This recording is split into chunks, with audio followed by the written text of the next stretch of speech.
você quer entender o que está por trás das notícias e enxergar além das manchetes, este é o lugar certo. Tribuna Multipolar, um canal dedicado à análise do cotidiano. Geopolítica sem complicação e a verdade em primeiro lugar. Tribuna Multipolar. Subscreva agora o nosso canal e deixe o seu like.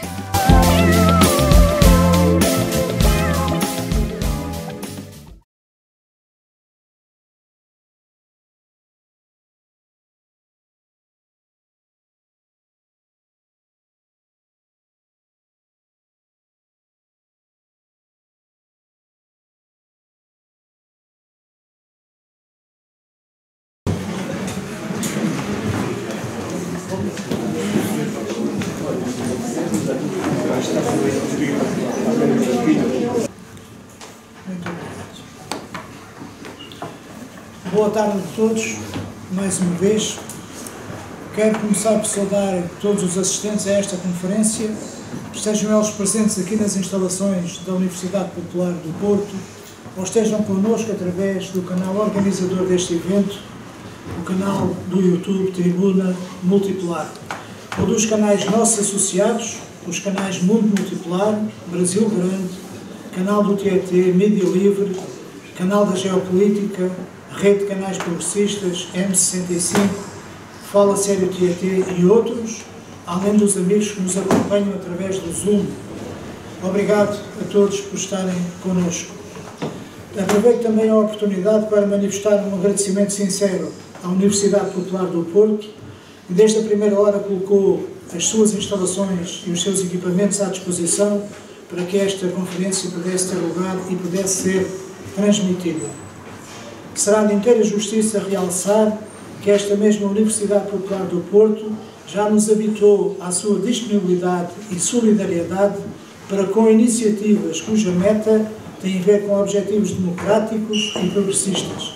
Fica um bem-aja a todos os que trabalham nesta casa e um muito obrigado. Passo agora a apresentar os ilustres oradores que hoje vão tomar a palavra. À minha direita temos o professor Tiago André Lopes, professor auxiliar de Relações Internacionais da Universidade de Lusíada, investigador integrado no CEGEI, Universidade de Lusíada, e membro do Observatório Eleitoral Internacional, investigador colaborador do Instituto do Oriente, Universidade de Lisboa, analista de política internacional do canal televisivo CNN. O professor Rui Pereira, aqui na ponta da mesa, à minha direita também, professor de doutorado em Sociologia da Comunicação e da Informação, dirige há vários anos o curso de Ciências da Comunicação da Universidade Lusófona, Centro Universitário do Porto. É investigador integrado do Centro de Investigação em Comunicação Aplicada e Novas Tecnologias e também tem obra publicada. O professor Alexei Borisov, russo, que é formado na Universidade Estatal de Relações Internacionais e na Academia Militar de Engenharia Espacial Moyaiski, em São Petersburgo, desde 1993. De 2003 até ao presente é titular da Cátedra Unesco em Direitos Humanos e Democracia, na mesma Universidade de Moscou, que possui 15 filiais na Federação Russa. De 2015 a 2018 foi presidente do Comitê Executivo da Federação Mundial das Associações das Nações Unidas. Desde 2001 até ao presente, é vice-presidente da Federação Mundial das Associações das Nações Unidas. À minha esquerda temos o professor Luís Loureiro, que é professor auxiliar do Departamento de Ciências da Comunicação da Universidade do Minho e investigador integrado do Centro de Estudos de Comunicação e Sociedade, SEX. Doutorado em Ciências da Comunicação em 2012, foi jornalista e comunicador durante 35 anos. Como jornalista, trabalhou na Rádio Nova, na Rádio Comercial e na RTP, onde fez jornalismo de investigação, grande reportagem e foi correspondente de guerra. Foi galardoado com 2 prémios individuais de jornalismo e um coletivo, foi entregue à equipa do programa Sexta às 9, do qual fazia parte. Teremos ainda o professor João Cláudio Pitil, que nos vai falar desde o Rio de Janeiro. Ele que é licenciado em História pela Universidade Estadual dessa mesma cidade, no Rio de Janeiro, mestre em História Comparada pela Universidade Federal do Rio de Janeiro, doutor em História Social pela Unirio, pós-doutor em História Política pela UERJ, pesquisador do núcleo da mesma universidade. Portanto, apresentados os oradores, vou agora fazer uma breve síntese do que representa, do que é esta iniciativa. No ano de 2025, a Organização das Nações Unidas, ONU, está a comemorar uma data que se pode considerar histórica e de grande importância. Os 80 anos da sua fundação. Criada no pós-guerra, num contexto de devastação global, mas também de esperança renovada na construção de um mundo mais pacífico e solidário, a ONU constituiu-se como uma das principais instituições internacionais com o objetivo de promover a paz, a segurança, os direitos humanos e o desenvolvimento sustentável em todo o planeta. Apesar disso, ao longo destas 8 décadas, a ONU viu sucederem-se guerras com milhões de mortos, enfrentou crises económicas de grande dimensão, transformações políticas de especial significado, a proliferação da fome e da miséria, bem como a ação castradora do colonialismo e do imperialismo. Contemplou também o recorrente atropelo da sua Carta Fundamental e a falta de respeito reiterado pelas decisões da sua Assembleia Geral. Por tudo isto, o cenário do 80º aniversário da organização é uma oportunidade que considero única e desafiante para se fazer uma reflexão sobre os desafios que pesam sobre a humanidade no tempo presente e para a abordagem das pertinentes questões que se colocam a essa mesma humanidade, incluindo, naturalmente, a questão do funcionamento da própria ONU e a sua adequação à realidade geopolítica do mundo contemporâneo. Neste contexto, a conferência de hoje visa analisar o papel desta organização ao longo dessas 8 décadas, mas também lançar para discussão algumas das medidas que têm que ser tomadas de forma a tornar a ONU verdadeiramente representativa de todos os povos do mundo e um agente da paz, da segurança e da sustentabilidade do planeta em todos os seus domínios. Para esse efeito, convidámos os membros deste painel, todos eles ilustres professores universitários, com provas dadas de militância nas causas da democracia, dos direitos humanos, da paz, da segurança internacional e do progresso da humanidade, rumo a um futuro onde a justiça e a soberania dos povos prevaleça sobre a tirania, o fascismo, o colonialismo e o imperialismo. Convido todos os assistentes desta conferência, os presentes e os que assistem através do canal Tribuna Multipolar e de outros canais, amigos, já aqui mencionados, e do próprio Zoom, a prestarem a devida atenção nas intervenções que se vão seguir, a primeira das quais está a cargo do ilustre professor universitário russo Alexei Borisov, que é feita por videoconferência a partir de Nova Iorque.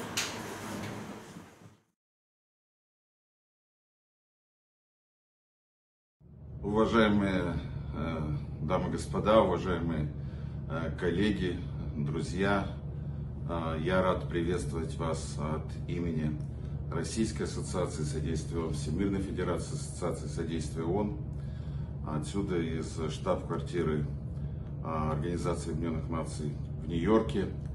И наша сегодняшняя с вами конференция посвящена значимой дате 80-летию Организации Объединенных Наций.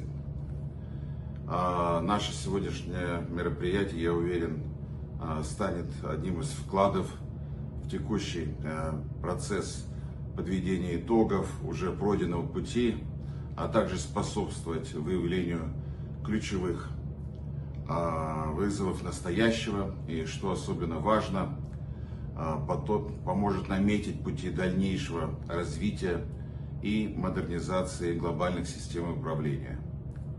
Организация Объединенных Наций, созданная в 1945 году в ответ на трагедию 2 мировых войн, на протяжении 8 десятилетий остается центральным элементом архитектуры международной безопасности и устойчивого развития.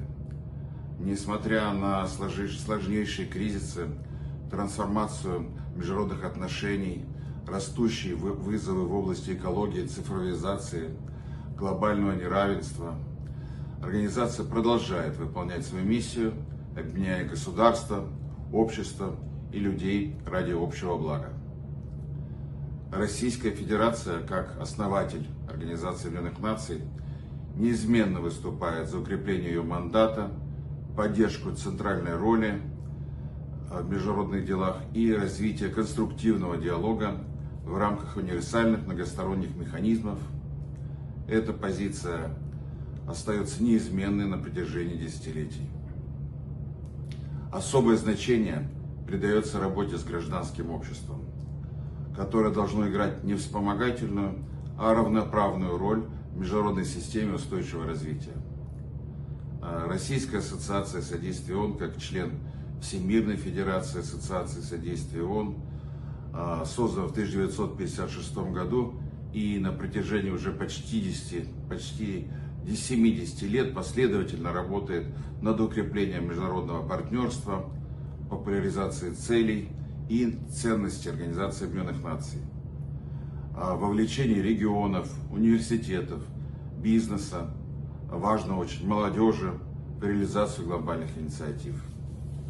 В 1998 году Ассоциации содействия ООН был присвоен высший генеральный консультативный статус при экономическом и социальном совете Организации Объединенных Наций, и это позволяет нашей ассоциации российской не только участвовать в работе ключевых структур системы Организации Объединенных Наций, но и вносить вклад, реальный вклад в разработку нормативных документов, представляя интересы российского общества на международной арене. Одним из ключевых направлений нашей деятельности является содействие реализации повестки в области устойчивого развития на период 2030 года. При этом мы делаем акцент на локализацию целей устойчивого развития, то есть интеграцию глобальных целей в региональные, муниципальные и корпоративные стратегии. С 2019 года реализуется флагманская программа Российской ассоциации содействия ООН «Регионы России и целеустойчивое развитие Организации Объединенных Наций», в рамках которой формируются добровольные обзоры регионов Российской Федерации о ходе достижения ЦУР. Эти обзоры – результаты совместной аналитической и просветительской работы с органами власти, университетами, гражданским обществом и бизнесом. Они демонстрируют реальные достижения, но и барьеры, и предложения на местах по их преодолению. На сегодняшний день в программе участвуют 16 субъектов Российской Федерации, в том числе такие активные регионы, как Москва, Республика Татарстан, Свердловская область, ну и, конечно, Самарская область.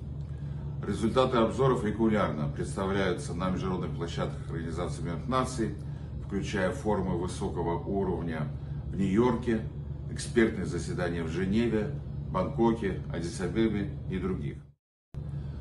Уважаемые коллеги, 80 лет – это зрелость, за которой должна следовать и трансформация.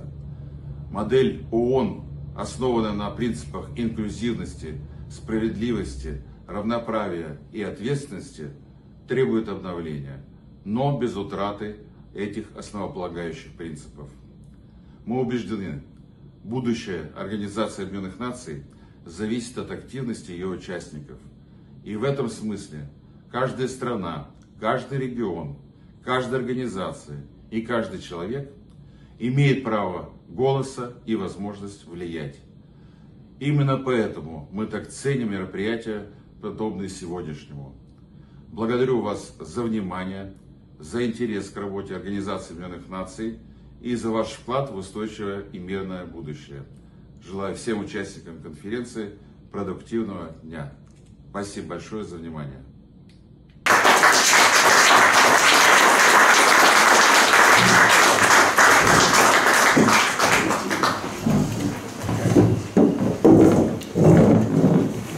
Foi, como viram, a intervenção do professor Alexei Borisov a partir das estações de Noruega.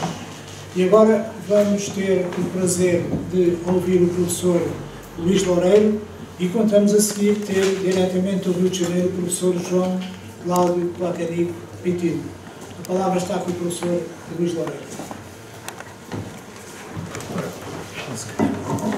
Um minuto só que caiu. Muito boa tarde. Antes de mais, é uma honra para mim estar aqui perante uma sala cheia, perante um painel de convidados de elevadíssimo nível, que me faz, desde logo, fazer a seguinte declaração, uma declaração que tem a ver com a humildade necessária para poder partilhar esta mesa com quem aqui se encontra. Está de facto aqui, ao meu lado, quem sabe muito melhor do que eu o que é a ordem internacional. Por isso, está aqui ao meu lado quem sabe muito melhor do que eu se há ainda alguma hipótese de a salvarmos ou sequer se vale a pena salvar esta ordem internacional. Ao tentar pensar numa resposta à pergunta que nos traz aqui, o mote para esta conferência, tenho para mim, no entanto, que talvez estejamos a elaborar um equívoco. Há muito tempo. Na verdade, há não menos do que os 80 anos que estamos aqui a assinalar. E julgo que não é difícil encontrarmos sinais disso. Eu, que gosto de música, recuo a pouco mais do que meio caminho entre o momento da criação da ONU e o momento atual. Há pouco mais de 40 anos, em março de 1983, Roger Waters já questionava no último trabalho que escreveu para os Pink Floyd What Happened to the Post-War Dream. Waters tem sabido estar sempre do lado certo da história. Penso que pouca gente aqui tem dúvidas disso. Na verdade, só quem conhece a história pode saber qual é o lado certo e o lado errado, e ele sabe. Waters tem-nos sabido colocar sempre também as perguntas certas. Nesse ano de 1983, ainda a ONU não tinha completado 38 anos de existência e com o Reino Unido, o seu Reino Unido, dele, Waters, a afiar os dentes para se atirar à guerra das distantes Malvinas, já o gênio criativo britânico percebia que o sonho do pós-guerra se havia desmoronado. What have we done? Perguntava-se Waters. O que fizemos nós? Did I watch too much TV?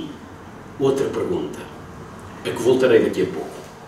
O que aconteceu então ao sonho do pós-guerra? O que aconteceu desde logo à forma que demos a esse sonho na carta fundadora da nova ordem internacional, que começava por estas palavras: nós, os povos das Nações Unidas, determinados a salvar as gerações futuras do flagelo da guerra, que 2 vezes na nossa vida trouxe inumeráveis sofrimentos à humanidade, e a reafirmar a fé nos direitos humanos fundamentais, na dignidade e no valor da pessoa humana, nos direitos iguais de homens e mulheres e de nações grandes e pequenas, e prossegue pouco depois, para estes fins, praticar a tolerância e viver em paz uns com os outros como bons vizinhos e unir as nossas forças para manter a paz e a segurança internacionais e assegurar, através da aceitação de princípios e da instituição de métodos, que a Força Armada não seja utilizada senão no interesse comum. Fecho aqui a citação, obviamente que ela é muito mais extensa. Como disse no início, tenho ao meu lado, aqui e longe, mas perto de nós, quem melhor do que eu vos sabe falar acerca da ordem internacional, fundada sobre as ruínas da destruição causada pelo nazifascismo na Segunda Guerra Mundial. Vou falar-vos, por isso, daquilo que sei, ou que penso que sei, de comunicação, de jornalismo. A minha tese, aquela que vos quero apresentar e quero defender aqui, é a seguinte. Considero que, se hoje faz ainda mais sentido ecoarmos a pergunta de há 42 anos de Roger Waters, o que aconteceu ao sonho do pós-guerra, se hoje questionamos o que é ainda salvável na atual desordem internacional, é porque nos falharam, antes de todo o resto, a comunicação e o jornalismo. Vejamos. A ONU, já ouvimos, foi construída em nome da paz. É a ideia mais vezes escrita no preâmbulo da Carta, é a ideia que se repete depois, logo nos primeiros artigos. Só que o mundo que se sonhou para a paz não se soube apetrechar para a garantir de facto. É claro que, como disse Eisenhower no seu último discurso como Presidente dos Estados Unidos, a 17 de janeiro de 1961, Já nessa altura, a grande ameaça à democracia era o complexo militar industrial estadunidense, potentado privado, que apenas 15 anos após o fim da Grande Guerra já se constituía como a maior das ameaças à paz e à segurança dos povos, simplesmente por transformar a guerra num gigantesco negócio, preferencialmente de exportação. É certo que seríamos sempre demasiado inocentes se achássemos que a Segunda Guerra Mundial iria ser de facto a guerra que acabaria com todas as guerras. Mesmo perante o horror dos horrores, as sociedades humanas sempre tiveram, infelizmente, memória curta. Acontece, porém, que no pós-guerra, em 1945, estávamos apetrechados como nunca antes havíamos estado, para podermos garantir que a memória, desta vez, não se iria perder. Tínhamos os média à escala global. Tínhamos a rádio, os jornais, o cinema e tínhamos a televisão ainda antes de termos os satélites de comunicações e, finalmente, a internet. Poderosas tecnologias da memória. Azar o nosso, poderosas tecnologias do esquecimento. A ONU, no entanto, nasceu sobre um sonho ligeiramente distinto. O sonho de que o mais importante era termos pessoas capazes de, no presente e nos futuros do presente, se reunirem num só lugar e falarem umas com as outras, usando a linguagem universal da política e, claro, da paz, a linguagem da diplomacia. Minhas queridas amigas, meus queridos amigos, foi um erro. Foi um erro não termos ido além no sonho do pós-guerra, além dessa visão bonita de termos a humanidade toda em conversação universal, numa sucessão de tempos presente, um longo fio do tempo num só lugar. A ONU foi fundada sobre a ideia de que as palavras se podem imprimir no tempo. Foi fundada como sonho de um lugar de palavra de honra, palavra perene, sólida, resistente. Só que não houve nações que unidas tenham resistido à era da imagem. Essa crença bonita na força das palavras foi-nos levada todos os dias desde 1945 pelo vento. Quem estuda os média, em particular o jornalismo como indústria, portanto como negócio, sabe que já desde o século XIX que os média comem guerras ao pequeno almoço e adoram a refeição. As grandes leis das relações públicas, terminologia embelezada que não quer dizer outra coisa que não seja propaganda, então, as leis das relações públicas nasceram com a Primeira Guerra Mundial. Já Anne Morelli, nos seus extraordinariamente sintéticos princípios elementares da propaganda de guerra, nos recorda como todas as regras da boa propaganda foram elaboradas para os jornais de 1914 a 1918. 10 anos depois do fim da guerra, em 1928, um dos pais das relações públicas, Edward Bernays, começava por escrever no seu livro Propaganda que, abre aspas, a manipulação consciente das opiniões e hábitos públicos é crucial numa sociedade democrática. Aqueles que governam esse processo formam um poder invisível que molda as nossas ideias, gostos e decisões, muitas vezes sem que tenhamos consciência. Fim de citação. Nada, digo eu, que um século envolvido se tenha tornado estranho ao nosso tempo. Bem pelo contrário. Ora, já isto tudo era mais do que sabido em 1945, quando a ONU surgiu. Já todos os livros de Bernays e Ivey tinham sido lidos. Já todos os filmes de Leni Riefenstahl tinham sido vistos. Já todos os efeitos da perfidez de Goebbels eram mais do que percebidos. E, no entanto, não tenho dúvidas, mais do que no grande salão da Casa de Vidro de Wallace Harrison, Niemeyer e Le Corbusier, onde se reuniram nas últimas 8 décadas os diplomatas das Nações Unidas, foi nos média que tratámos de desfazer aos poucos o sonho do pós-guerra, até o tornarmos a cinza de uma terra que estamos de novo prestes a queimar.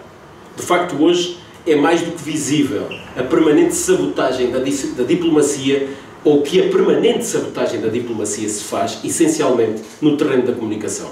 E usa o empobrecido jornalismo, capturando-o, tornando-o instrumento da poderosa máquina de propaganda de guerra, que liga hoje, mais do que nunca, há cada vez mais teses e estudos que o demonstram, que liga hoje, umbilicalmente, o complexo militar industrial, as Big Tech que controlam os algoritmos e controlam, por isso, os fluxos da informação digital, e a propriedade cada vez mais concentrada nas mãos de poucos dos grandes conglomerados mediáticos e das grandes agências de relações públicas e de propaganda.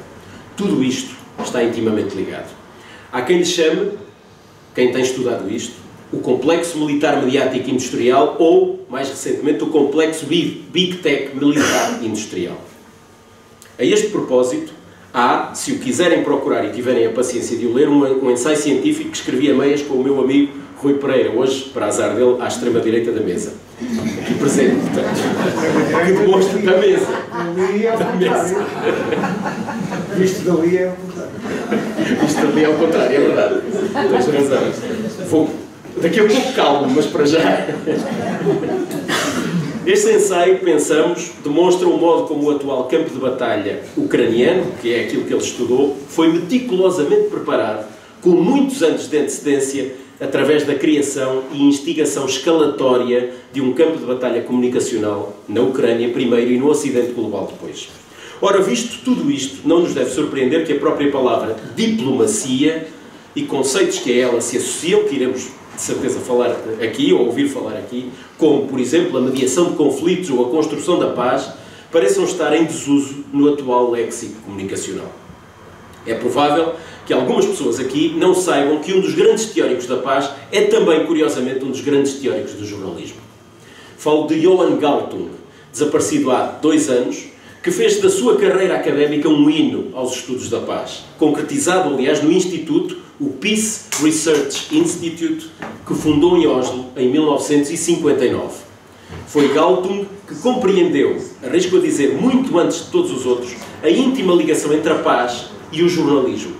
Aquilo a que chamamos nos estudos jornalísticos a teoria dos valores de notícia deve tudo aos trabalhos sobre a paz de Galtung e feitos, na altura, com a sua colega Mari Holmboe Ruge, realizados estes trabalhos na década de 60, portanto, há 60 anos. Galtung nunca abandonou a ligação entre a paz e o jornalismo.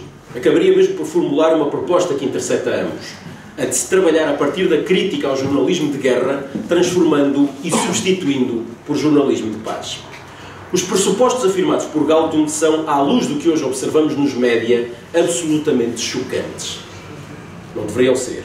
Jornalismo de paz seria explorar jornalisticamente as causas de um conflito, tratando-as de forma equilibrada e ética. Jornalismo de paz seria ir para o terreno, procurar as vítimas dos vários lados de um conflito, e ouvi-las por igual. Jornalismo de paz seria evitar os manicaísmos de bons contra maus.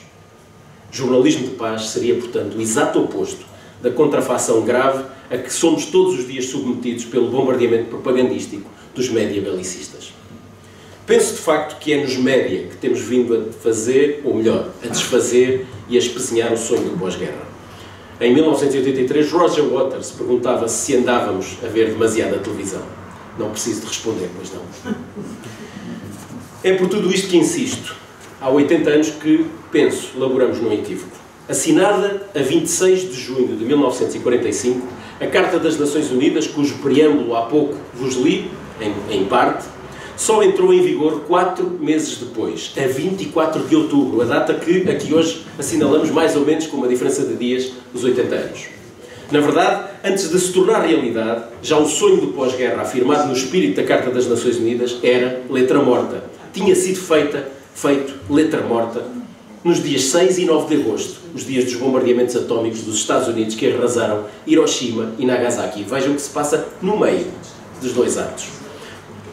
Bombardeamentos que mataram centenas de milhares de seres humanos nos dias, meses, anos e décadas que se seguiram.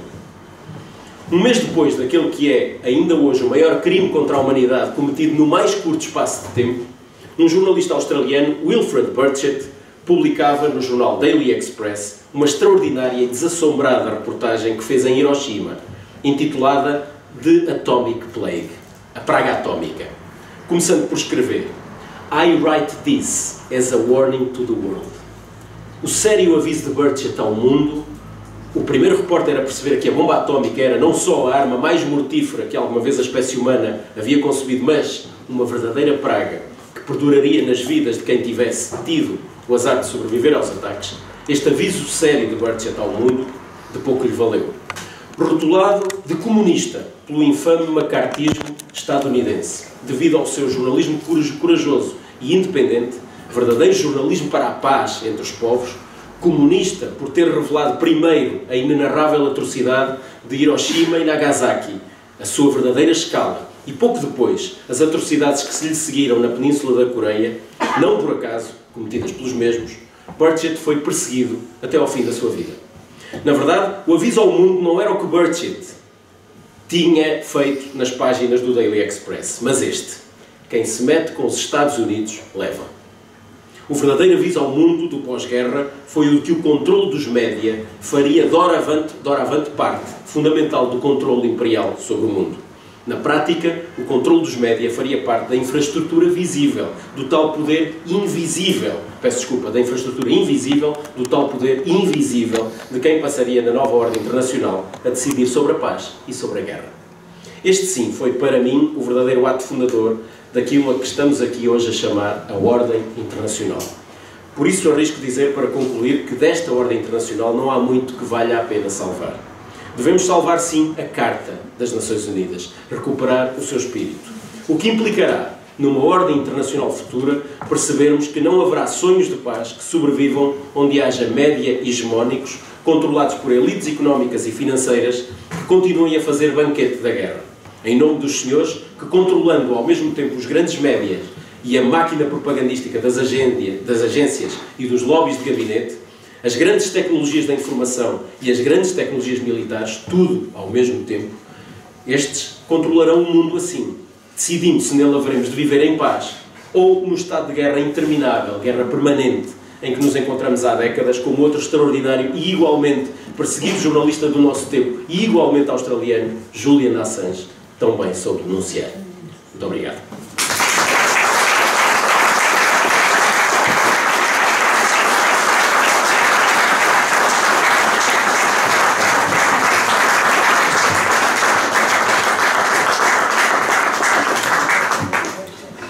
Eu gostaria de saber se o professor João Cláudio Pitiu está disponível, e se ele estiver disponível vamos então ouvir. Acho que nós vamos ter que se envolver com ele o que é que se pode fazer, e entretanto passo a palavra ao professor Rui Pereira. Muito bem. Muito obrigado.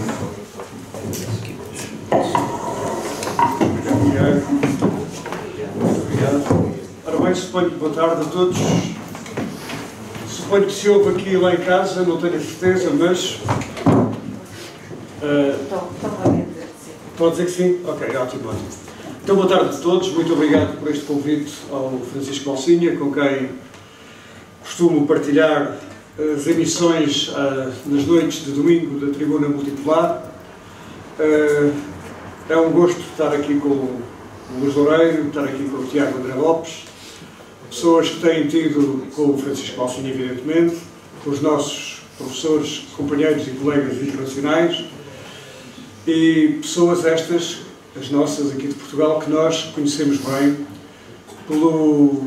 na academia, mas também, no caso do Tiago, através da CNN, onde enfrenta várias vezes por semana doses industriais de estupidificação em massa, à qual tem de responder com elegância, com inteligência e com uma infinda paciência. Gabo a paciência. Também eu não sou um especialista de relações internacionais, eu sou o Tiago, também venho dos jornais e da área da comunicação, mas em todo caso queria falar um pouco sobre a ONU, não é? Eu sou do tempo em que crianças e adolescentes, como eu, por exemplo, acreditavam na ONU. Lembro-me da ONU, quando era pequeno, não é? As dificuldades que a ditadura portuguesa enfrentara nas Nações Unidas, a ideia de unir as nações, os capacetes azuis, como uma espécie de soldados da paz, equiparados, de certo modo, a uma sorte de bombeiros do mundo, tudo isso contribuía para a grande ilusão, aos olhos esperançosos do tempo em que fui criança e jovem. Foi um tempo mais esperançoso do que este. Sabíamos pouco sobre a ONU e menos ainda sobre a fracassada Sociedade das Nações, formada após a Primeira Guerra e que não evitou a partilha revanchista dos despojos da derrota alemã. Não conhecíamos o silêncio da Sociedade das Nações na Guerra da Bolívia com o Panamá em 32 e 35, em que as nações tomaram partido da Bolívia por causa dos seus interesses nos recursos naturais do país, já então, como sempre. Não imaginávamos como a condenação e o bloqueio formal à Itália de Mussolini pela sua invasão da Etiópia, formulado pela Sociedade das Nações, era conversa para épater le bourgeois, pois pelas costas as grandes potências continuavam alegremente a vender armas e a apoiar a mesma Itália, que condenavam em público fingidamente. E muito menos imaginávamos nós que ainda não tínhamos visto a Palestina da réplica israelita do extermínio nazi, como a Sociedade das Nações fechava seraficamente os olhos ao rearmamento de Hitler na década de 1930, enquanto as potências do bem cooperavam economicamente com a Alemanha, abrindo caminho ao que viria a ser o único conflito, até hoje selado, como aqui já foi bem sublinhado, pelos Estados Unidos, com um par de bombas atómicas em agosto de 1945, durante os trabalhos de formação da ONU.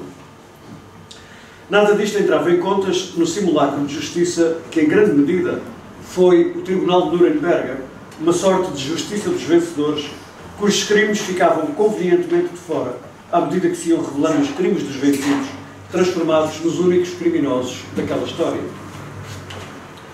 Estávamos no caminho que nos conduziria até aqui, quando em 1945 se forma a Organização das Nações Unidas, num processo muito menos dignificante do que a nobreza oratória dos seus propósitos, a ideia de uma entidade que não permitisse jamais a repetição do sucedido era uma ideia demasiado sedutora para ser criticada por este ou aquele pormenor menos edificante da sua edificação. E já então, soube-se até mesmo na hora, muitos eram esses pormenores pouco edificantes. E não era para menos, a ideia da paz perpétua com que sonhara Immanuel Kant parecia estar ali ao alcance das mãos e das consciências dos grandes líderes mundiais que haviam derrotado a bête noire do século, o nazismo. Dois caminhos pareciam desenhar o sonho dos filósofos que, como Bertrand Russell e tantos outros, sonhavam com um governo mundial de justiça universal para uma humanidade fraterna, do qual a ONU poderia vir a ser o primeiro passo. O propósito alternativo e mais modesto, mas ainda assim tão valioso, seria o de uma organização que protegeria o mundo da praga belicista e da guerra.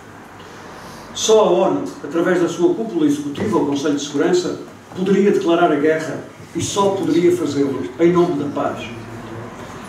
Os seus 5 membros permanentes, as grandes potências vencedoras da Segunda Guerra, assim o garantiriam e equilibrariam os seus poderes através do mecanismo do veto para impedir os eventuais abusos de alguma delas ou de alguma aliança espúria entre elas.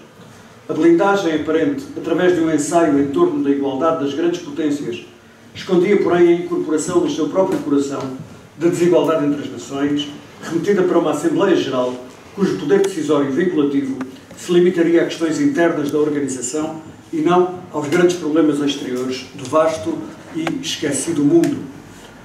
A sede ficou em Nova Iorque, instalada em terrenos oferecidos por Rockefeller. No primeiro ano do seu funcionamento, norte-americanos e ingleses trataram de enxamear a estrutura da ONU com funcionários seus perante a aparente distração da União Soviética, ocupada então com as suas próprias feridas de guerra, da China a contas com a sua revolução e da restante Europa em processo de hipoteca interminável aos Estados Unidos, que realizavam, entretanto, outro dos seus maiores negócios em política externa, a compra de suborno da Europa Ocidental através do Plano Marshall, que ainda hoje dura. Quando a Guerra Fria surge, a partir de 48, a ONU tem tudo para se tornar um dos seus centros certos, situado no local errado e com uma frequência pouco mais do que menos recomendável muitas vezes. Encontramos no seu passado a genealogia do que viria a ser, criticamente, o seu futuro. Hoje em dia a ONU é um exemplo paradigmático da selvageria glorificada pela fórmula de uma, cito, ordem internacional baseada em regras, como fomos ouvindo dizer a tanta gente que treinou o suficiente para conseguir dizer isto sem se rir.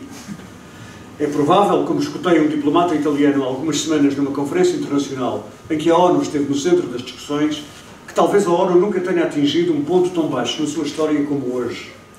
Ainda assim, tanta e tanta gente desvalida no mundo deve a vida a diferentes organismos do sistema das Nações Unidas e isso não podemos esquecê-lo. Os especialistas continuam a falar de uma reestruturação da ONU. No chamado Sul Global fala-se, porém, de uma refundação da ONU. da saída da sede da organização dos Estados Unidos, de mecanismos alternativos para o seu financiamento, de soluções reformuladoras cujos enunciados começaram a ser discutidos, veja-se bem, logo em 1947. Não me pronuncio sobre isso. Não tenho essa capacidade, nem saber. Mas a fórmula supraestatal nunca foi alcançada por uma organização que se tem limitado a ser aquilo que os Estados que a compõem desejam ou impõem que seja, na medida exata dos seus poderes. A sugestiva avaria nas escadas rolantes que haveriam de conduzir na Assembleia de setembro passado Donald Trump, o novo príncipe de Washington, ao piso da conferência, ou a falha singular no teleponto do seu discurso, constituíram-se enquanto uma poderosa metáfora da prosa do mundo em que vivemos. Entre a história e as histórias de uma considerável literatura sobre a chamada corrupção da ONU e corrupção na ONU, prefiro lembrar ainda assim as palavras de Adriano Moreira. Apesar de tudo, é o único lugar do mundo em que todos falam com todos. Se mais não houver, tentemos agarrar-nos a isso. Já não com a esperança infantil de outrora, mas com a maturidade possível para que a jovem idade do mundo, que são os nossos dias, não se transforme no precoce suicídio da própria humanidade. A profunda convulsão que vivemos no mundo dos nossos dias emite sinais contraditórios, mas interessantes, se não esperançosos.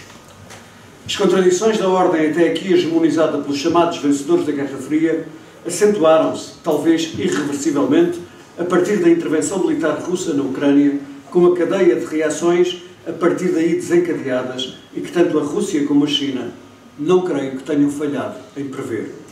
O chamado Ocidente, sim, esse não falha nestas ocasiões, faz sempre o pior. E assim fez. Uma nova ordem internacional parece germinar da América Latina ao Sahel, da China à Rússia, num parto doloroso, mas inevitável. Não, a história não acabou, e com sorte, inteligência e talento, talvez novas forças se conjuguem para conjurar a premonição teórica de um final para a história que compreendemos hoje possa não ser o fim do mundo, mas apenas o fim de um mundo velho e imprestável. A história continua, parece o mundo estar a dizer-nos. Muito obrigado.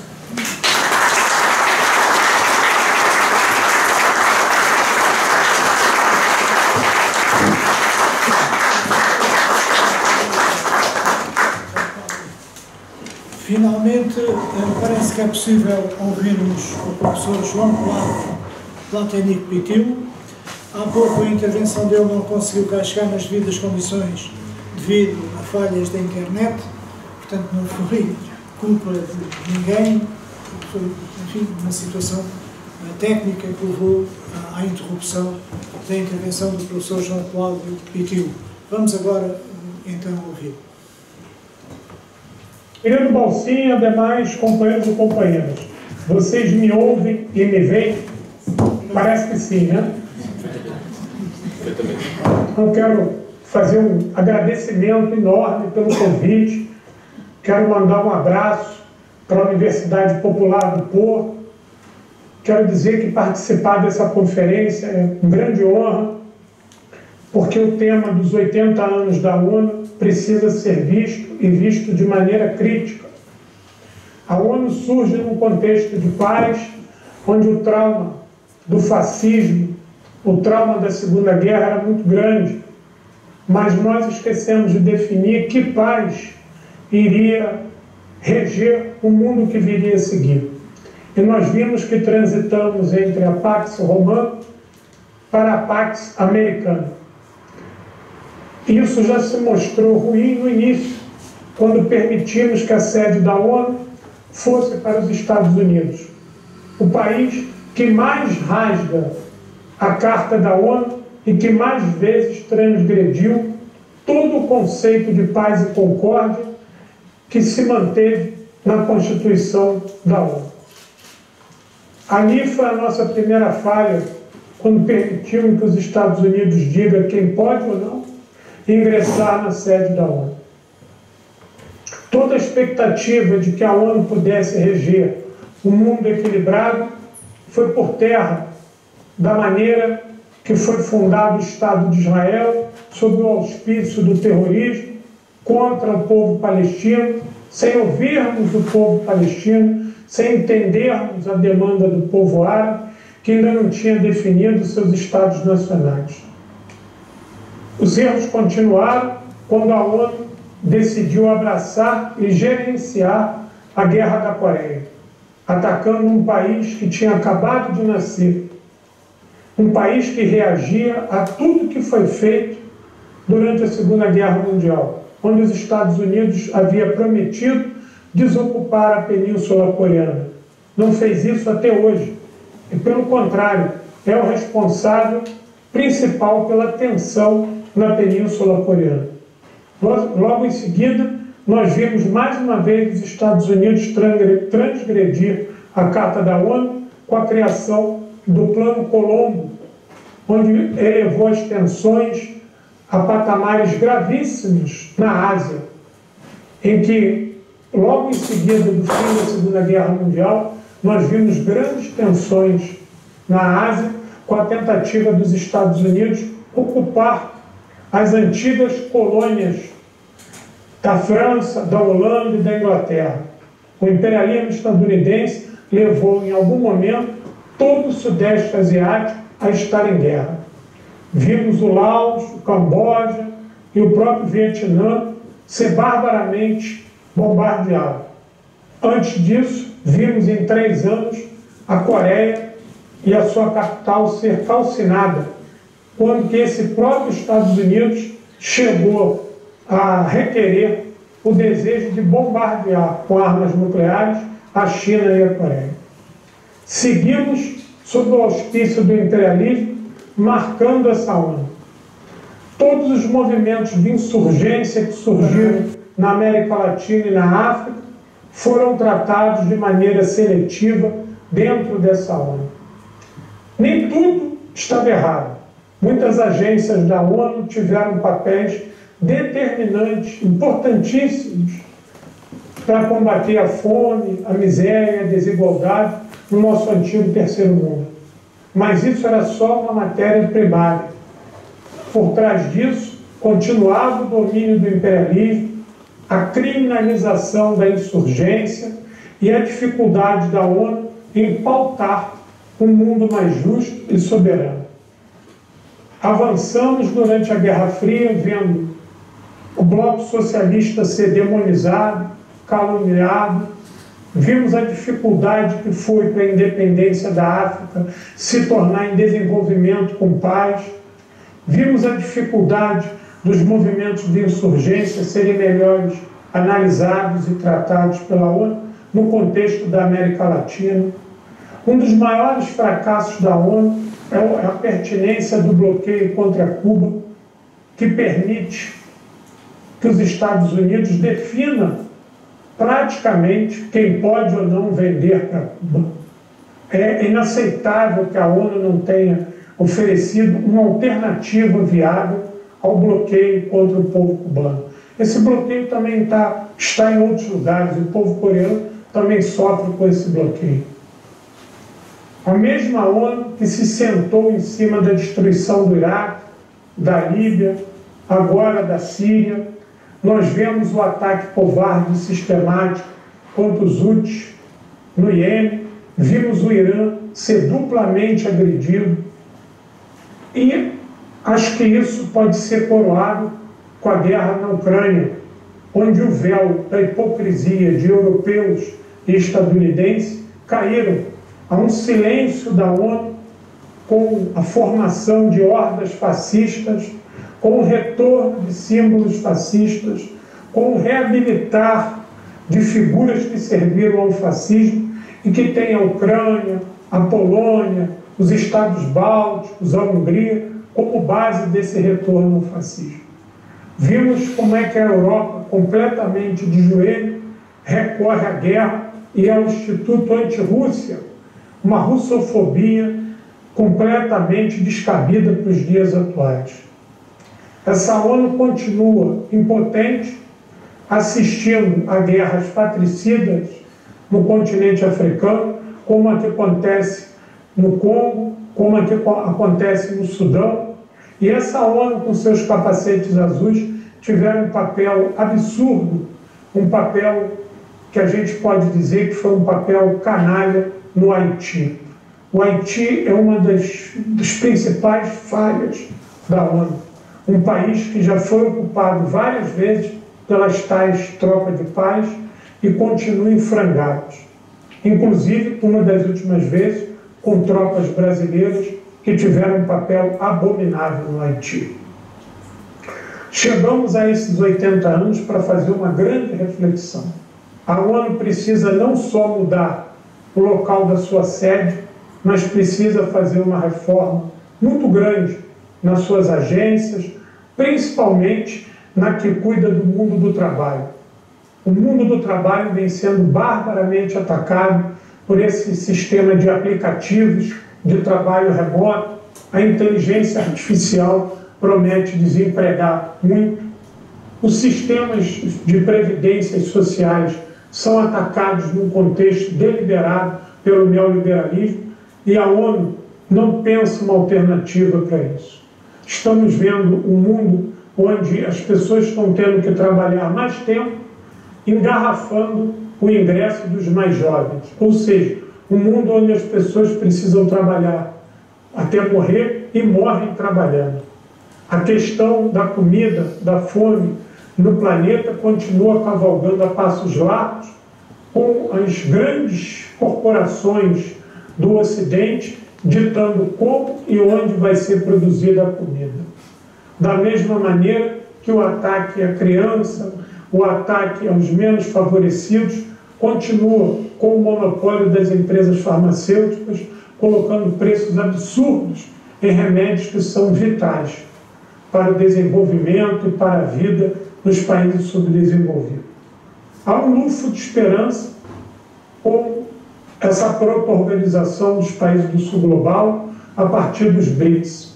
Talvez seja aí o caminho para uma discussão de uma nova ONU, que não se cansa de aplicar 2 pesos e 2 medidas. Ao mesmo tempo que defende a Ucrânia, ataca covardemente a Rússia e silencia sobre o que houve na Euromaidan. Em algum momento na América Latina, o lawfare e a guerra híbrida sacudiu o nosso continente, trazendo de volta governos reacionários e governos fascistizados, sob o silêncio da ONU. No nosso continente latino-americano, os Estados Unidos nos impuseram a guerra às drogas, que na verdade é a guerra aos pobres. Nos impuseram o Plano Colômbia e nos impuseram a Operação Condor, uma série de golpes de estados que, iniciados no final da década de 50, colocaram a América Latina como uma das áreas mais pobres e mais subdesenvolvidas do continente. E isso continua agora com Donald Trump, prometendo um macartismo 2.0, prometendo a política do Big Stick 2.0, a ameaça contra a Venezuela, o bloqueio a Cuba, as sanções contra a Nicarágua, as ameaças à Colômbia e também ao Brasil, com a guerra de taxas que Donald Trump promove contra os países dos BRICS e ameaça frontalmente o nosso desenvolvimento. A ONU precisa ser repensada e não cabe ser repensada de dentro. Ela precisa ser repensada de fora para dentro. Não é uma instituição falida, nem é uma instituição obsoleta. Pelo contrário, é uma instituição importante que nasce de um conjunto de ideias, de concórdia, de paz e de grande esperança. Por isso ela não precisa ser destruída, ela precisa ser reformada. A ONU tem que deixar de ser uma organização elitista para ser uma organização popular. A ONU precisa deixar de ser dos engravatados da Europa e dos Estados Unidos para ser dos povos originários. A ONU precisa imediatamente repensar o seu papel, principalmente o seu Conselho de Segurança. É inadmissível que os países que não puderam recorrer às armas nucleares tenham sido destruídos. Iraque, Síria, Líbia, todos esses países tiveram o seu direito à energia nuclear cerceado e foram destruídos.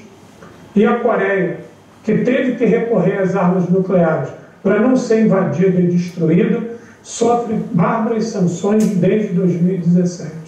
A única alternativa que a Coreia Popular teve foi de recorrer à arma nuclear para não ser atacada mais uma vez. Então, nós precisamos realmente repensar o direito internacional, o monopólio da violência e o papel que o Conselho de Segurança da ONU joga na atualidade. Termino aqui pedindo, não que a gente demonize a ONU, mas que a gente observe que é um organismo que hoje serve muito mais ao imperialismo do que às causas populares. Serve muito mais ao primeiro mundo do que ao antigo terceiro mundo. A ONU referenda o poder do dólar e o sistema mundo hoje que impede o desenvolvimento autônomo do sul global. Por isso precisamos de uma nova ONU e de uma mudança urgente dos rumos da política global. Então, muito obrigado a todos que me colocaram aqui.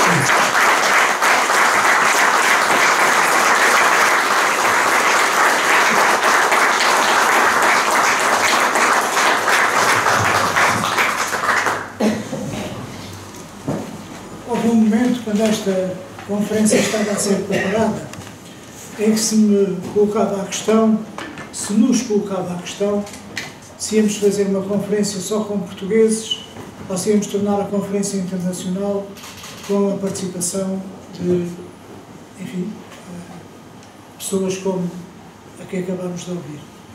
Acho que a resposta está aqui. Teve inteira razão de ser termos aberto esta possibilidade, primeiro com o professor Alexei Borisov e agora com o professor João Cláudio Pitilho. Vamos então continuar a nossa conferência, dando agora a palavra ao professor que está aqui à minha direita, André Tiago. É igual. Faz mal. Antes de mais, boa tarde a todos. Obrigado pelo convite e desculpem ter chegado um bocadinho atrasado, mas eu estava a plantar melancias em casa. Pelos vistos irrita muita gente. Eu não trago nem o trabalho de excelência do Rui Pereira nem do Luís Loureiro com uma exposição muito organizada. Eu trago pensamentos sobre para onde é que temos que ir e pego naquilo que dizia o professor Pitilho. O problema não é a ONU. O problema não está, de facto, na ONU. O problema está no Conselho de Segurança. Portanto, e é para aí que nós temos que olhar. A ONU, enquanto ideia, enquanto Parlamento do mundo, a Assembleia Geral da ONU é aquilo que a ONU deveria ser. É na Assembleia Geral da ONU que se devia discutir cada Estado com direito a um voto, sem capacidade de bloquear outros Estados. E não depois termos uma Assembleia com 193 membros, que depois pode ser barrada por 5. E é aí que está, parece-me a mim, a origem da discussão e a origem do problema. E nós podemos identificar inúmeras coisas. Eu ouvi tudo isto que nós fomos aqui falando, a referência a Tom Fletcher, que por acaso nos falou, mas que é brilhante, no momento em que eu pensava nisto, mas parece-me que há um momento essencial em que nós começámos a perceber que a ONU tinha começado a falhar, que é 1994. Quando no mundo do pós-Guerra Fria, quando num conceito de segurança em que não havia veto de ninguém, os Estados Unidos não conseguem impedir o genocídio do Ruanda. O Ruanda é a prova do fracasso da vontade política do Conselho de Segurança, porque naqueles anos não havia braço de ferro. Moscou e Washington não estavam em guerra declarada, nem guerra diplomática tácita. Havia um Conselho de Segurança, e basta ver todas as votações anteriores, em que não havia bloqueios.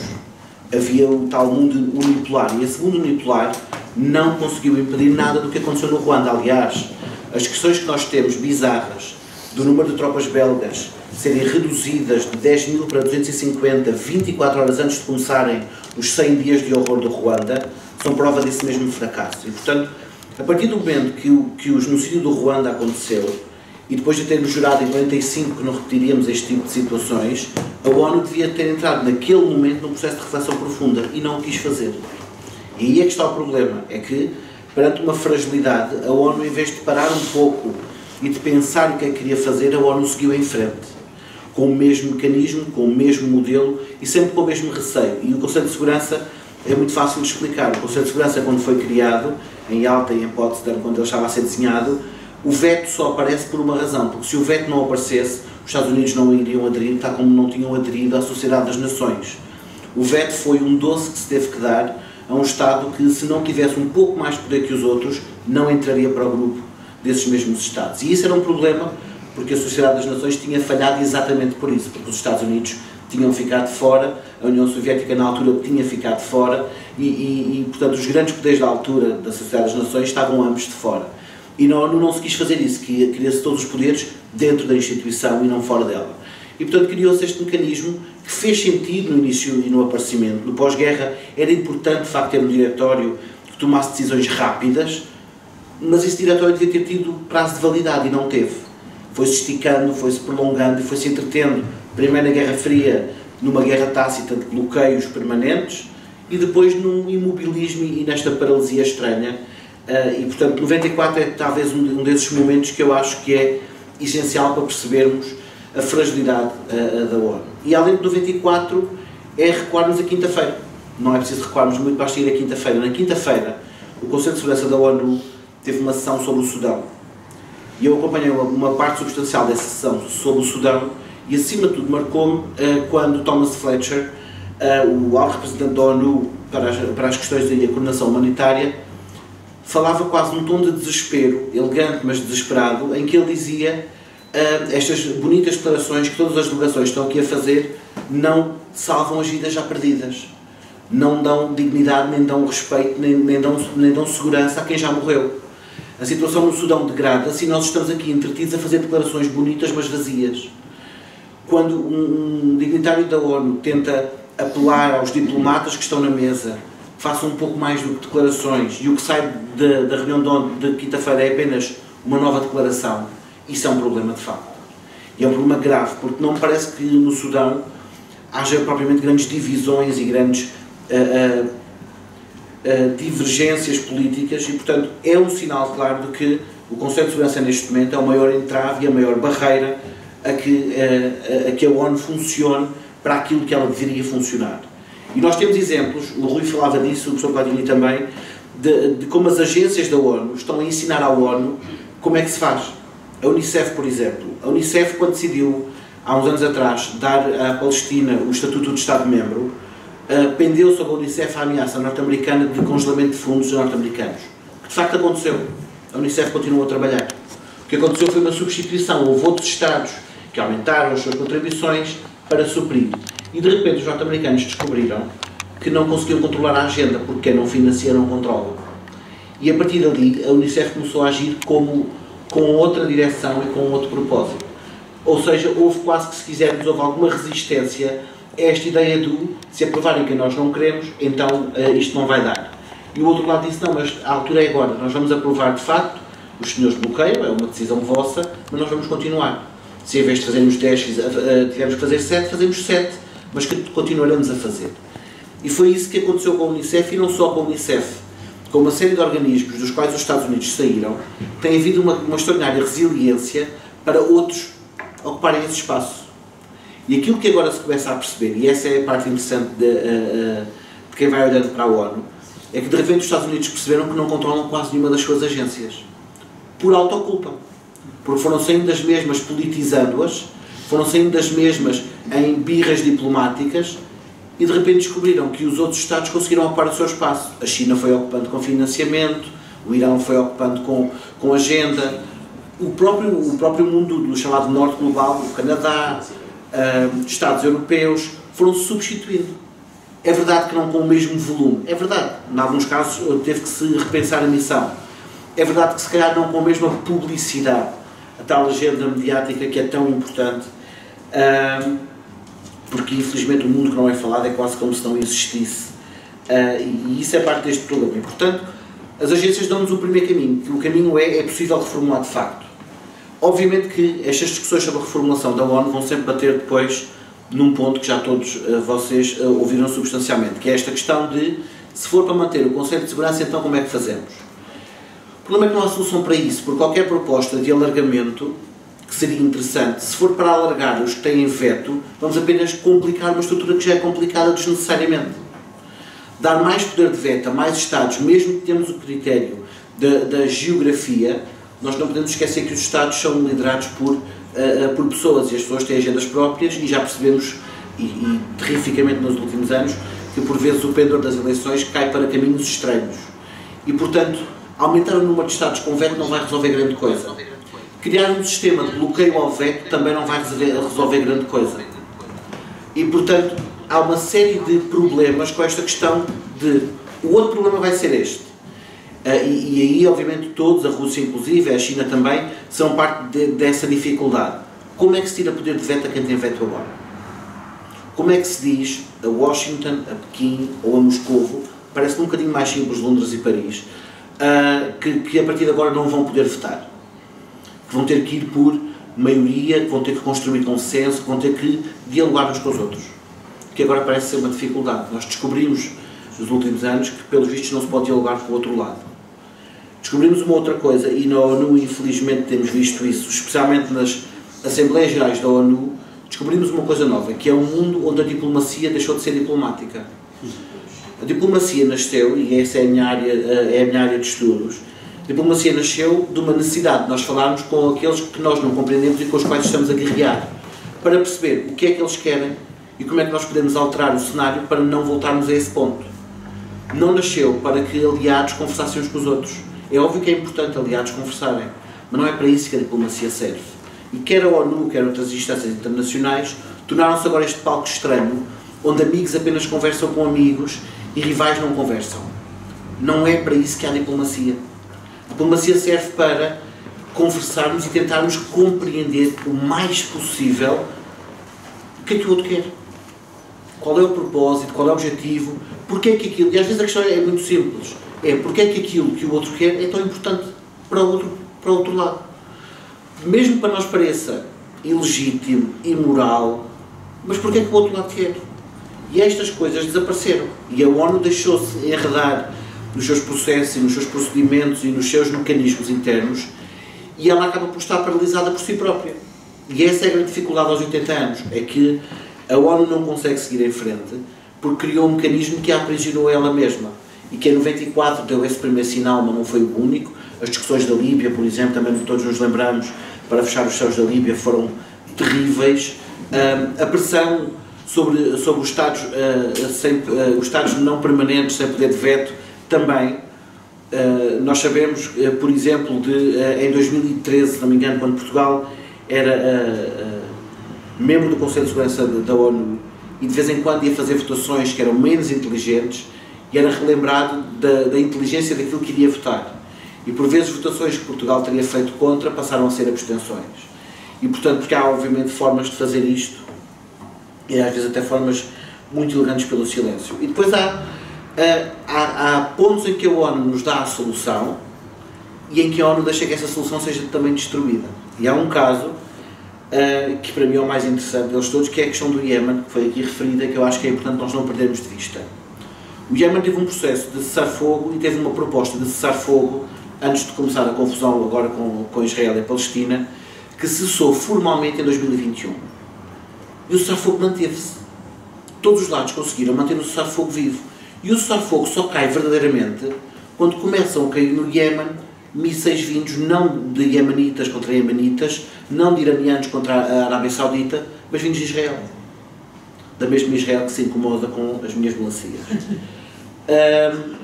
E, portanto, a ONU precisa de voltar a olhar para a sua Assembleia Geral.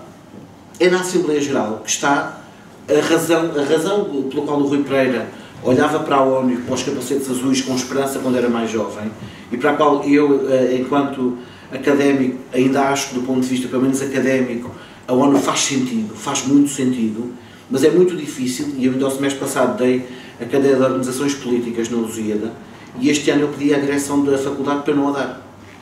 Porque eu não consegui entusiasmar os meus alunos para a ONU. Não consigo, é muito difícil vender a ONU, quando todos os dias eles abrem os noticiários e veem a ONU paralisada. E então eu pedi para trocar. É muito difícil explicar a ONU quando ela entrou numa espécie de coma auto-induzido e parece não querer sair dele. E, portanto, a discussão passa rapidamente para ações musculadas na Assembleia Geral e passa também para ações disruptivas e algumas estão a começar a acontecer, e isso a mim enquanto académico, mas também enquanto pessoa com péssimo feitio, entusiasma-me muito. Vocês possivelmente não viram, o Independent deu essa notícia ontem, foi dos poucos jornais que a deu. Na sessão que houve, na sessão sobre o Sudão, a delegação de Cuba interrompeu Mike Waltz dos Estados Unidos porque ele estava a desviar-se do assunto. Isto é importante acontecer mais vezes. Se o assunto é Sudão e se de repente começamos a falar da Arábia Saudita ou de Irão, é importante que o delegado interrompa, invocando os estatutos da ONU, para dizer que a intervenção de Mike Waltz, em que ele fazia aquilo que os americanos agora fazem todos os dias, que é dizer mal da ONU quando estão na ONU, é bem feito, depois que as caras de vez em quando fiquem paradas, Mike Waltz foi obrigado a ouvir o embaixador de Cuba a citar os artigos que o Mike Waltz estava a violar. E a presidência da Assembleia teve que lhe dar espaço para ele só ler os artigos da ONU que estavam a ser violados. Este tipo de momentos é importante a ONU relembrar-se a si mesma que o seu objetivo é este, é de gerir conflitos. Porque há uma coisa, é uma nota menos positiva, mas que é importante nós termos a noção. Nós temos a percepção, obviamente, que acabar com as guerras como um todo é muito difícil, porque por muito civilizados que sejamos, continuamos a ter um instinto animal em nós mesmos. E coletivamente continuamos a ter alguma dificuldade em lidar com o outro e com a diferença. Demora-nos um bocadinho. Agora, era suposto estas guerras serem cada vez menos descivilizadas e estão cada vez mais violentas e mais bárbaras, e pior é que nós depois validamos tudo. Justificamos tudo com conceitos como o conceito norte-americano da guerra justa, em que um lado, por ser justo, pode fazer tudo e o outro lado não pode fazer as mesmas coisas que um lado fez. Nós vimos as discussões que eram muito legítimas contra o uso de bombas de fragmentação, por exemplo, pela Rússia no início da guerra da Ucrânia, mas de repente, quando Biden disse que ia enviar bombas de fragmentação para os ucranianos que não tinham munições, já não fazia mal, já era ok. Parece-me estranho, não sei, parece-me estranho. Nós vimos este tipo de dinâmicas e vimos uma outra coisa.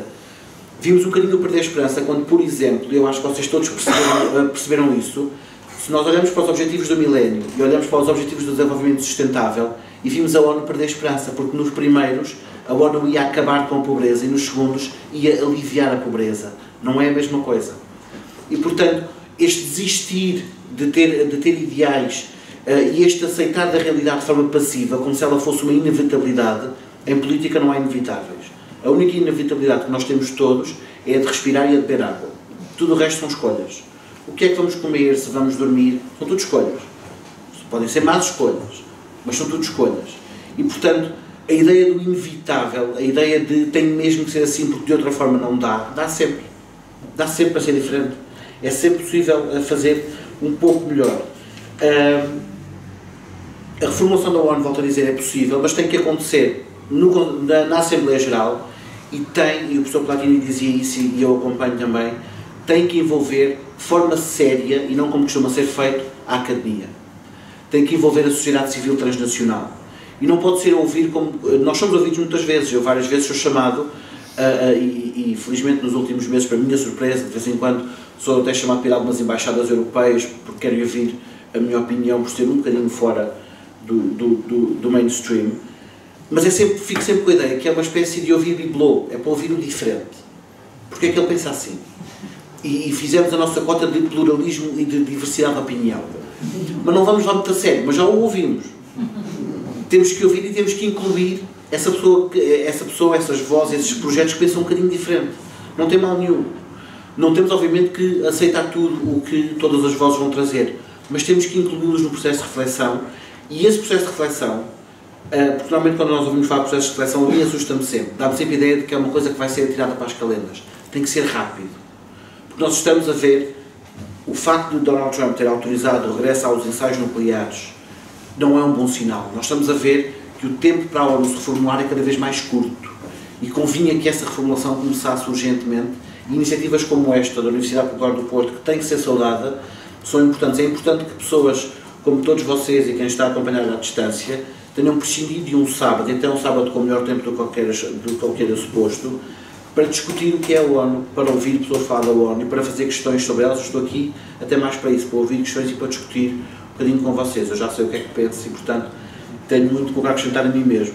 Mas quero ouvir o que é que outras pessoas pensam sobre esta questão da ONU. O que é? Para onde é que pode ir? E se pode ir? Se não pode ir, como é que a podemos refundar? Se a temos que regionalizar? porque há também estruturas regionais, mas acima de tudo redescobrir a diplomacia e a capacidade de falarmos uns com os outros. E eu acho que é isso que nós esquecemos nestes últimos anos, é que nós vamos ter sempre que falar com os outros, mesmo que os outros sejam tão diferentes que nos causam estranheza e mesmo que os outros nos tenham causado dor, porque os outros no dia a seguir continuarão lá. Apesar de, em alguns casos, o propósito de ser tentar eliminar os outros permanentemente, enquanto não houver essa eliminação, eles continuarão lá. Então a ONU será sempre útil enquanto houver esta capacidade de voltar à diplomacia, esta capacidade de reempoderar a Assembleia Geral. Muito obrigado.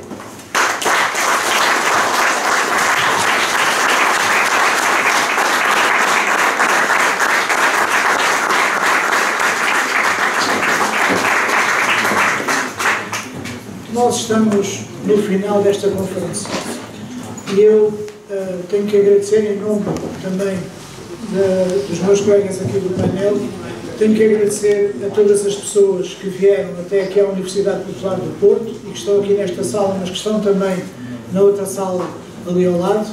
Tenho que agradecer também às pessoas que estão a acompanhar através do Zoom, e são largas dezenas, porque eu tive a oportunidade de ver ali há pouco, são largas cenas que estão a fazer, assim como às pessoas que através do YouTube, dos canais do YouTube, estão a acompanhar aqui em Portugal, no Brasil, na África, tudo aquilo que se passou aqui esta tarde. Quero deixar um agradecimento também muito sincero e grande ao professor Tiago André Lopes, que fez o favor de vir prestigiar, tal como o professor Rui Pereira, o professor Luís Loureiro, o professor Alexei Borisov e o professor João Cláudio Pitil fizeram o favor de vir prestigiar esta conferência com a eloquência, o conhecimento, o saber que foi aqui demonstrado por eles esta tarde.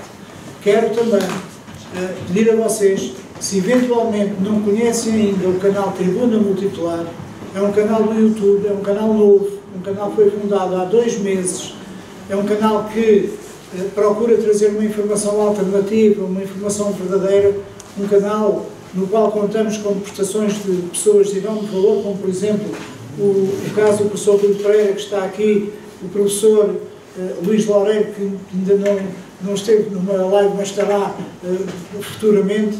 Portanto, Tribuna Multipolar. Ao domingo à noite nós temos a cereja no topo do bolo no canal Tribuna Multipolar, com uma live que se chama G5 Notícias do Mundo. G5 é uma sátira ao G7, obviamente, e porque é feita com a participação de 5 comentadores. No caso, é o professor Josa Novales, especialista em matéria militar, o professor Rui Pereira, Manuel Peixe da Rocha, analista de política internacional, e o Josa Novales, que é um dos melhores cartunistas do mundo.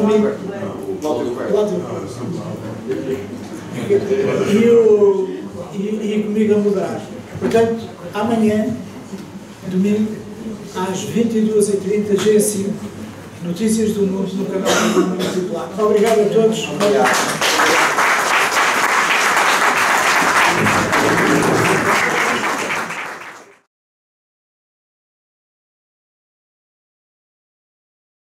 Se você quer entender o que está por trás das notícias e enxergar além das manchetes, este é o lugar certo. Tribuna Multipolar, um canal dedicado à análise do cotidiano. Geopolítica sem complicação e a verdade em primeiro lugar. Tribuna Multipolar. Subscreva agora o nosso canal e deixe o seu like.